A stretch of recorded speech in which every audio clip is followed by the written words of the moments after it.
ጤና ይስጥልኝ ክቡራትና ክቡራን የዩቲዩብ ቻናል ቤተሰቦች፣ ሰበር መረጃዎች መውጣታቸውን ቀጥለዋል። አስቸኳይ ፈጣን ሰበር መረጃዎች ዩቲዩብ ላይ ሲጫኑ ቀድሞ ለእናንተ መልእክት እንዲደርሳችሁ እና ዜናዎችን በፍጥነት እንድትከታተሉ የዩቲዩብ ቻናሌን ሰብስክራይብ በማድረግ የደወል ምልክቷን መጫን አትዘንጉም። ወደ ሰበር መረጃዎች። ለጨረቃ ቤቶች የይዘታ ማረጋገጫ ሊሰጥ ነው። የኦሮሚያ ክልላዊ መንግስት ለጨረቃ ቤቶች የባለቤትነት ማረጋገጫ ሊሰጥ ነው። የኦሮሚያ ክልላዊ መንግስት በክልሉ ያሉ ህገወጥ ወይም በተለምዶ ጨረቃ ቤት ተብለው የሚታወቁ ካርታና ፕላን የሌላቸውን ቤቶች ባሉበት ህጋዊ ሊያደርግና የባለቤትነት ማረጋገጫ ሰነድ ሊሰጥ መሆኑን ተሰማም። የክልሉ መንግስት ምክር ቤት ወይም ጨፌ ኦሮሚያ ባስተላለፈው መጋቢት 10 2018 ዓ.ም ባካሄደው 6ኛው የሥራ ዘመን 5ኛ ዓመት 3ኛ መደበኛ ጉባኤ መመሪያውን አጽድቆ ለክልሉ መሬት አስተዳደር ቢሮ መላኩ ታውቋል። እነዚህን ህገወጥ ቤቶች ህጋዊ ማድረጉ አሰራር ከከተሞች ፕላንና መሰረተ ልማት ጋር ፍጹም ሊጻረር በማይችል መልኩ ብቻ እንደሚከወን የሚያትተው መመሪያው በክልሉ ከተሞች መሬት ሊዝ አዋጅ መሰረት አስፈላጊው ክፍያ ከተፈጸመ በኋላ ሂደቱ እንደሚጀምር ያመለክታል። ይህንን አሰራር የሚከታተሉትና የሚያስፈጽሙት በከተማ አስተዳደሮች ያሉ የመሬት አስተዳደር ጽሕፈት ቤቶች መሆናቸውን የሚደነግገው ይኸው መመሪያ አመልካቾች ማመልከቻቸውን የሚያስገቡበት ቀንን በይፋ ማስታወቂያ እንደሚገለጽ ያብራራል።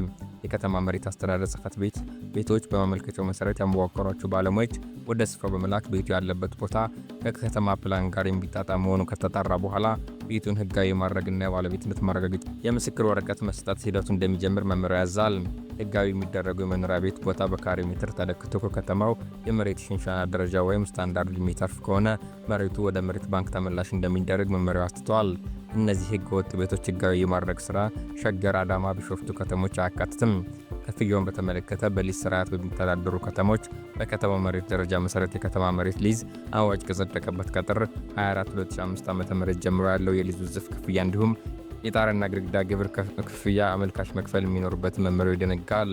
በመሬት ሊዝ ስርዓት ባልገቡ ከተሞች የሚገኙ ቤቶች ደግሞ ከጥር 24 2005 ዓ.ም ጀምሮ በከተማው ደረጃ ተሰልቶ የመሬቱን ኪራይ እንዲሁም የጣሪያና ግድግዳ ግብር ክፍያ በተጨማሪም የክፍያ 30% ቅጣት መክፈል ይጠበቅባቸዋል። ክፍያውን በአንድ ጊዜ ከፍሎ ማጠናቀቅ ለማይችሉ ሰዎች በሁለት ዓመታት ውስጥ በአራት ጊዜ ክፍያ ከፍሎ ማጠናቀቅ እንደሚችሉ የፈቀዱ መመሪያው በተቀመጠው ጊዜ ገደብ ክፍያውን ከፍሎ ያላጠናቀቀ አመልካች ግን መሬቱ ህጋዊ እንደማይደረግለትና የከፈለውንም ክፍያ መልሱ ብሎ መጠየቅ እንደማይችል አስጠንቅቋል። መመሪያዎችን በተቀመጠለት ጊዜ ገደብ ያልፈጸመ አካል በመሬቱ ላይ የሰራው ቤት ፈርሶ መሬቱ ወደ መንግስት የመሬት ባንክ ተመላሽ እንደሚሆን የተጠቀሰው መመሪያው መንግስት ቤትን በማፍረስ የሚያስከትለው ኢኮኖሚያዊ ጉዳት ካለ ቤቱ ሳይፈርስ ባለበት እንደሚወረስ ደንግጓል። ቤቱን ቦታ በስሙ ይሁን በሌላ ሰው ስም ከአንድ በላይ ህጋዊ ያልሆነ መሬት ያለው ግለሰብ መሬቱን ህጋዊ በማድረግ ሂደት ውስጥ እንደማይስተናገድ የጠቀሰው መመሪያ ይልቁንም መሬቱ በመንግስት ይወረሳል ብሏል። በተጨማሪም ከከተማ ፕላንና መሰረተ ልማት ጋር የማይጣጣሙ ህጋዊ ያልሆኑ ቤቶች ማፍረስ እንደሚቀጥል የጠቀሰው ዋዜማ የተመለከተችው መመሪያም ቤቱ የፈረሰባቸው ግለሰቦች የክልሉ መንግስት በተለያዩ ጊዜያት የሚያደርገው የመሬት ሽንሻና መስጠት ሂደት ውስጥ እንደሚያካተት ተደንግጓል። እነዚህን ህገወጥ መኖሪያ ቤቶች ወደ ህጋዊ መንገድ የመመለስ ሂደት በአንድ ዓመት ጊዜ ገደብ ውስጥ ተሰርቶ እንዲጠናቀቅ መመሪያው የሚያዝ ሲሆን ለሚፈጠሩ ማንኛውም መዘግየትና መጓተት የወረዳ አስተዳደሮች፣ የከተማ ከንቲቦች፣ በየደረጃው ያሉ የመንግስት መሬት አስተዳደር መዋቅሮች ተጠያቂ ይሆናሉ ሲል አስጠንቅቋል። የኦሮሚያ ክልል የከተሞች ፕላን ኢንስቲትዩት በበኩሉ ከክልሉ መሬት አስተዳደር ቢሮ ጋር ለስራው መሳካት በቅንጅት እንዲሰራ ያሳሰበው መመሪያው በአግባቡ ስራ ላይ መዋል አለመዋሉ እንዲቆጣጠር ጭምር ያዛል። ይህን ስራ በዋናነት ኃላፊነት ወስደው የሚሰሩት የክልሉ መሬት አስተዳደር ቢሮ፣ የክልሉ ከተማ ልማትና ቤቶች ቢሮ እንዲሁም የክልሉ ከተሞች ፕላንና ኢንስቲትዩት መሆናቸው ተመልክቷል። መመሪያውን በየጊዜው በመከታተል ኦዲት የሚያደርጉት የክልሉ መንግስት መዋቅሮች በመመሪያው ውስጥ የተዘረዘሩ ሲሆን እነርሱም የፕሬዝዳንት ጽሕፈት ቤት፣ የክልሉ ጠቅላይ አቃቤ ሕግ ቢሮ፣ የክልሉ የገንዘብ ቢሮ፣ የክልሉ ገቢዎች ቢሮ እንዲሁም የክልሉ እቅድና ልማት ኮሚሽን ናቸው። ለአንድ ሰው ከአንድ መሬት በላይ ህጋዊ ማድረግ ይህ መመሪያ ከወጣ በኋላ አስፈላጊ ማጣራት ሳይደረግና አመልካች የሚጠበቅበትን ክፍያ ሳይፈጽም ህጋዊ ላልሆኑ ቤቶች የመሬት ባለቤትነት የምስክር ወረቀት መስጠት ከባድ አስተዳደር እርምጃ እንደሚያስወስድ ተገልጿል። አዲሱ የኢራን መንፈሳዊ መሪ ወይ ሞተዋል ወይም በጽኑ ታመዋል። የአሜሪካው ፕሬዝዳንት ዶናልድ ትራምፕ በፍሎሪዳ በተካሄደ የኢኮኖሚ ጉባኤ ላይ ባደረጉት ንግግር የኢራን መንፈሳዊ መሪ በህይወት ስለመኖራቸው ጥርጣሬ እንዳላቸው ገለጹ። ትራምፕ የኢራን አዲሱ መንፈሳዊ መሪ ወይ ሞተዋል ወይም በጣም አስጊ ሁኔታ ላይ ይገኛሉ ብለዋል። ሙስጣፋ አሚኒ ለረጅም ጊዜ አለመታየታቸው ለዚህ ማሳያ መሆኑን ጠቁመዋል። በሌላ በኩል ትራምፕ የኢራን ባለስልጣናት እሳቸው የሀገሪቱ መንፈሳዊ መሪ እንዲሆኑ በውስጥ መስመር ጥያቄ አቅርበውልኛል ሲሉ ቢናገሩም የኢራን አብዮታዊ ዘብ ፕሬዝዳንቱ ውሸታም ናቸው በማለት አስተባብለዋል። ይህ በእንዲህ እንዳለ የአሜሪካ ልዩ መልእክተኛ ፒሽኮም ከኢራን ጋር የሰላም ስምምነት ለመድረስ በዚህ ሳምንት ድርድር እንደሚጀምር ይጠበቃል ብለዋል። የአሜሪካ እጅግ ዘመናዊ የጦር መሳሪያዎች በኢራን ሚሳይሎች እየወደሙ ነው።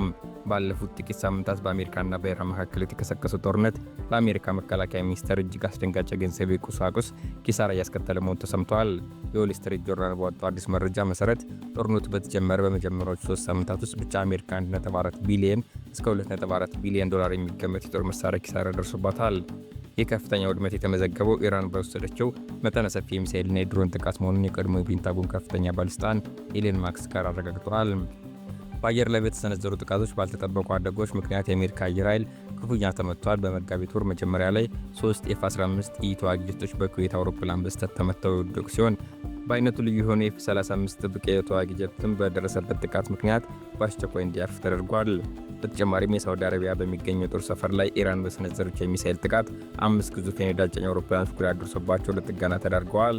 ከ10 በላይ የሚሆኑት እጅግ ውድ የሆኑ ኤምኬ-9 ሪያፕል ድሮኖችን በተመሳሳይ መልኩ መውደማቸው የፔንታጎን የጦር ዝግጅት ጥያቄ ውስጥ ከቶታል። የባህር ኃይሉም ቢሆን ከዚህ ጥቃት አላመለጠም። በዓለም ላይ እጅግ ዘመናዊ የተባለው አውሮፕላን ተሸካሚ መርከብ ዩኤስኤስ ጀራልድ አር ፎርድ በመጋቢት 12 ቀን በደረሰበት የእሳት አደጋ ምክንያት በአሁኑ ወቅት በግሪክ ባህር ወደብ ጥገና እየተደረገለት ይገኛል። ይህ በእንዲህ እንዳለ የፔንታጎን የወደሙበት ቁሳቁሶች ለመተካት የ200 ቢሊዮን ዶላር ተጨማሪ በጀት ለመጠየቅ ዝግጅቱን ማጠናቀቁ ታውቋል።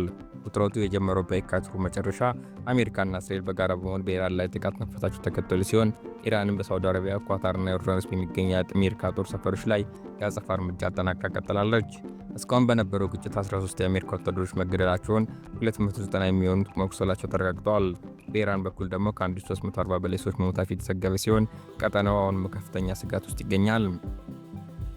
አሜሪካ የኤፍቢአይ ዳይሬክተርን ኢሜል የሰበረውን ለጠቆመ $10 ሚሊዮን ሽልማት አቀረበች።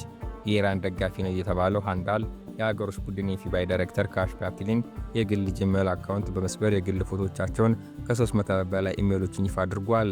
ጥቃቱን ተከትሎ የአሜሪካ ውጭ ጉዳይ ሚኒስቴር ስለ ሀከሮች መረጃ ለሚሰጥ እስከ $10 ሚሊዮን ሽልማት እንደሚሰጥ አስታውቋል።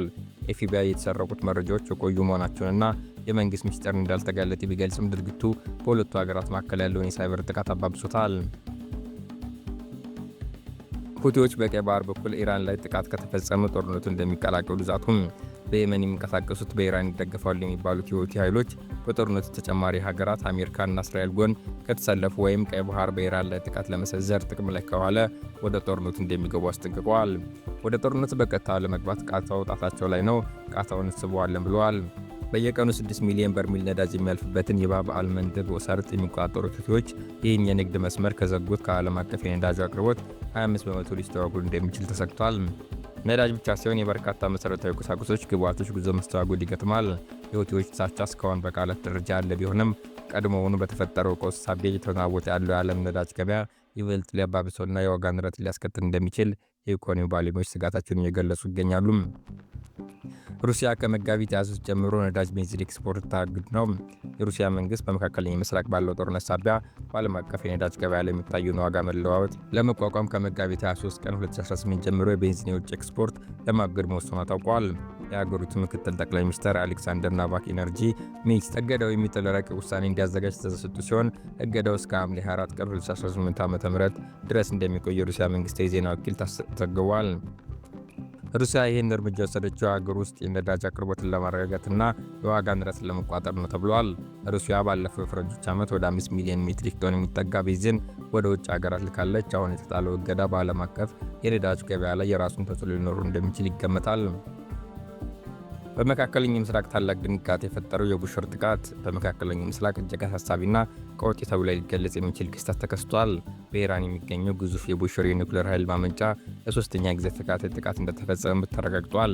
ይህ ጥቃት ቀደም ሲል ከነበሩት ሙከራዎች በተለየ ተቋሙ ላይ ከፍተኛ ስጋት እየደቀነ መሆኑ ተነግሯል።